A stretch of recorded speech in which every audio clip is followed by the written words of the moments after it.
உங்ககிட்ட ஒரு கேள்வி. நீங்க இன்னைக்கு வாழ்ற இந்த வாழ்க்கை நீங்க சின்ன வயசுல கண்ட கனவு வாழ்க்கையா, அப்படி இல்லனா சூழ்நிலைகளால எழுதி வைக்கப்பட்ட வாழ்க்கையா?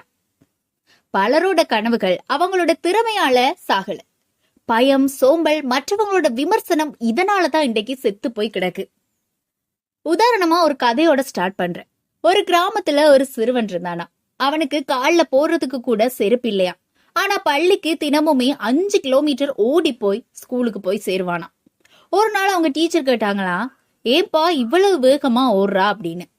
அதுக்கு அந்த சிறுவன் சிரிச்சுட்டே சொன்னானா, நான் ஓடல சார், என் கனவை பிடிக்க முயற்சி பண்ணிட்டு இருக்கேன் அப்படின்னு சொன்னானா. அந்த வார்த்தையை கேட்டு எல்லாருமே சிரிச்சாங்களாம். ஆனா 20 வருஷத்துக்கு அப்புறமா அந்த சிறுவன் பெரிய ஒரு நிறுவனத்துக்கு உரிமையாளரா இருந்தானா. அப்போ சிரிச்சவங்க எல்லாம் அவனை பாக்குறதுக்கு இப்ப வரிசையில நிக்கிறாங்களாம்.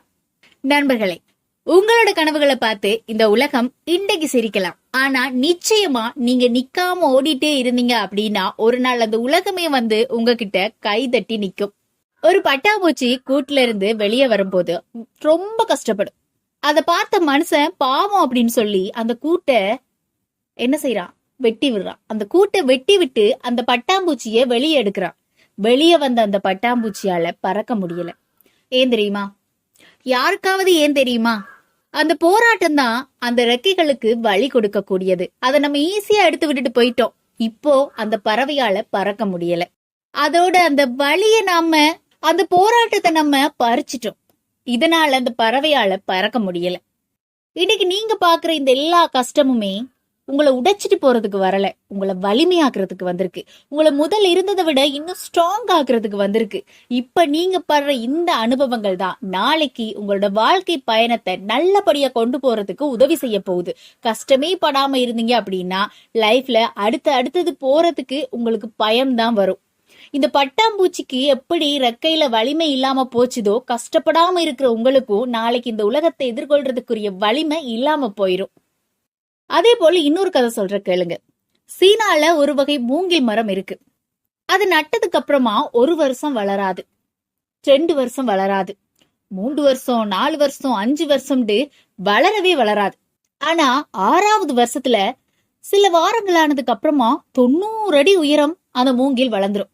அது 6 வாரத்துல வளர்ந்தா அப்படின்னு கேட்டீங்கன்னா இல்ல, 6 வருடமா அதோட வேர்களை வளர்த்துட்டு இருக்கு அந்த மூங்கில். அது நம்மளோட கண்களுக்கு தெரிய போறதில்ல. 6 வருடத்துக்கு அப்புறமா அந்த மூங்கில் இவ்வளவு உயரமாக வளர்ந்ததற்கு காரணம் என்ன?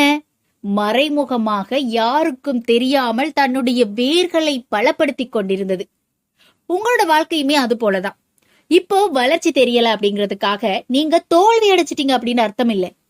கடவுள் உங்களோட வேர்களை பலப்படுத்தி கொண்டிருக்காரு அப்படின்னு அர்த்தம்.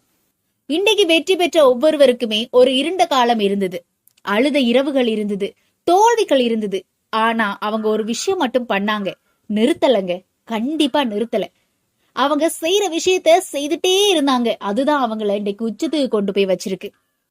கழுகு 40 வயசு அடைஞ்சப்போ அதோட அழகு வளைந்துரும், நகங்கள் பலவீனமாகிரும், ரெக்கைகள் கனமாகிரும்.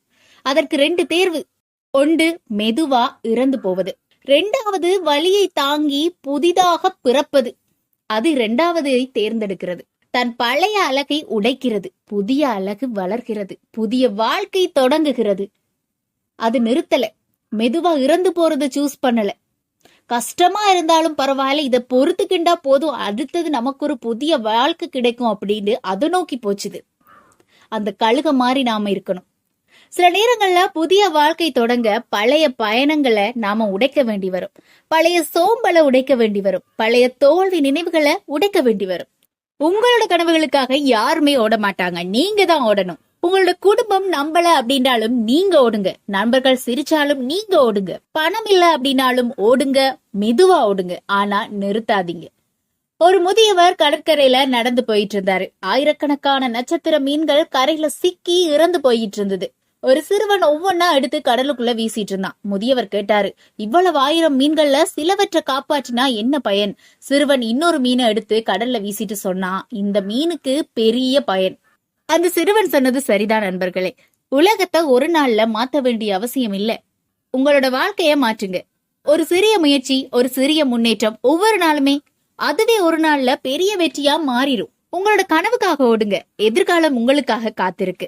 நீங்க விழுந்தா எழும்புங்க, சோர்ந்தால் ஓடுங்க. ஆனா கனவை மட்டும் எப்பவுமே கைவிட்டுறாதீங்க. ஏன் அப்படின்னா நீங்க இன்றைக்கு ஓடுற அந்த பாதை தான் நாளைக்கு உங்களோட வெற்றியோட முகவரியா மாறப்போகுது. எல்லாருமே நினைக்கிற மாதிரி கனவுகள் நிஜமாகிற இடம் அதிர்ஷ்டம் இல்லைங்க, நம்மளோட விடாமுயற்சி தான். நீங்களும் விடாமுயற்சியோட போராடினா உங்களோட கனவுகளை அடையறதுக்கான வழி இந்த விடாமுயற்சி மட்டும்தான். இது போல மோட்டிவேஷன் டிப்ஸ் அடிக்கடி கேட்கணும் அப்படின்னா மறக்காம சேனலை சப்ஸ்கிரைப் பண்ணிக்கோங்க. நன்றி.